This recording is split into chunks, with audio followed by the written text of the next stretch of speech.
আমি কথা দিয়েছিলাম 10 নভেম্বরের সভা থেকে যে জানুয়ারি মাসের 1 তারিখ থেকে আমরা বার্ধক্য ভাতা অন্তত পক্ষে ডায়মন্ড হারবার লোকসভা থেকে চালু করব। আমার 2 মাস সময় লেগেছে। নভেম্বর থেকে ডিসেম্বর 1 মাস, ডিসেম্বর থেকে জানুয়ারি আরো 1 মাস, 2 মাস। 1 তারিখ সভা করতে পারতাম। 1 তারিখ আমাদের দলের প্রতিষ্ঠা দিবস, নতুন বছর, অনেক কর্মসূচি থাকে। সেই কারণে আরো 7 দিন বাড়তি সময় নিয়ে যাতে কোনো লোকের অসুবিধা না হয়, রোববারের দিনে আজকে আমরা এই সভা করার সিদ্ধান্ত নিয়েছিলাম। 2 মাস ধরে কিভাবে প্রায় 75,120, 76,120, সব মিলিয়ে সংখ্যা কত? 76,120 আগে রেজিস্ট্রেশন করানো হয়েছে। 15-20 দিন ধরে বিভিন্ন অঞ্চলে, কোন অঞ্চলে 5 দিন, কোন অঞ্চলে 10 দিন, কোন অঞ্চলে 7 দিন ওয়ার্ড ভিত্তিক রেজিস্ট্রেশন ক্যাম্প তৈরি করে প্রায় 85,000 রেজিস্ট্রেশন আমাদের কাছে হয়েছিল। 85,000। তারপর ফিজিক্যাল ভেরিফিকেশন হয়েছে যে কার একান্তই প্রয়োজন আর কার দরকার নেই, যাকে আমরা বলি ডেটা স্যানিটাইজেশন।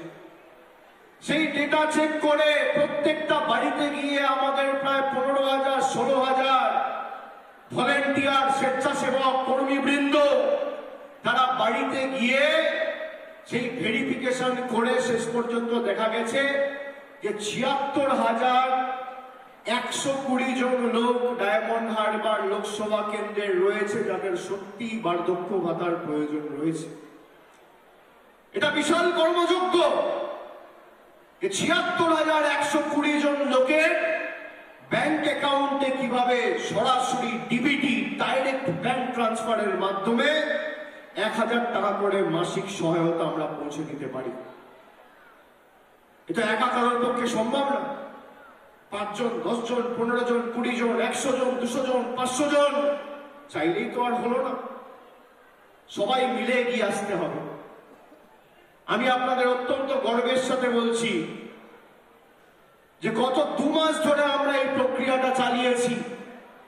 বিভিন্ন বুথে আমাদের সক্রিয় কর্মীবৃন্দদের সাথে কথা বলে, আমাদের শুভানুধ্যায়ী সমর্থকদের সাথে কথা বলে আমরা 16,380 জন স্বেচ্ছাসেবককে আইডেন্টিফাই করেছি। কত? 16,380।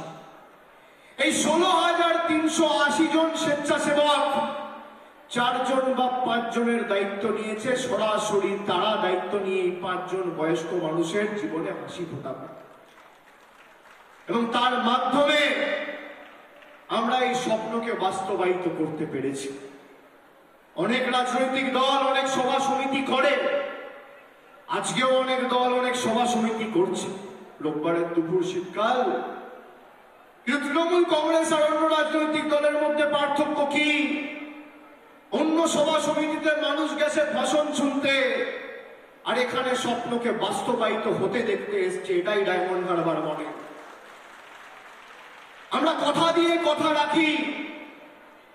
4 মাস পর নির্বাচন, 2 মাস পর ঘোষণা হয়ে যাবে হয়তো। জানুয়ারি, আজকে 7 তারিখ হয়ে গেল, মার্চের প্রথম সপ্তাহে নির্বাচন ঘোষণা হয়ে যায় রীতিনীতি ঐতিহ্য অনুযায়ী। আর 2 মাস পর নির্বাচন ঘোষণা হয়ে যাবে। আমি চাইলে বলতে পারতাম যে আমাকে আবার জেতান বা তৃণমূলের প্রার্থীকে আবার জেতান, তারপর আমরা এই বিষয়টাকে অগ্রাধিকার দিয়ে দেখব। কিন্তু না, আগে ভোট দাও তারপর কাজের নীতিতে আর যে বিশ্বাসী হোক, অভিষেক বন্দ্যোপাধ্যায় বিশ্বাসী নয়।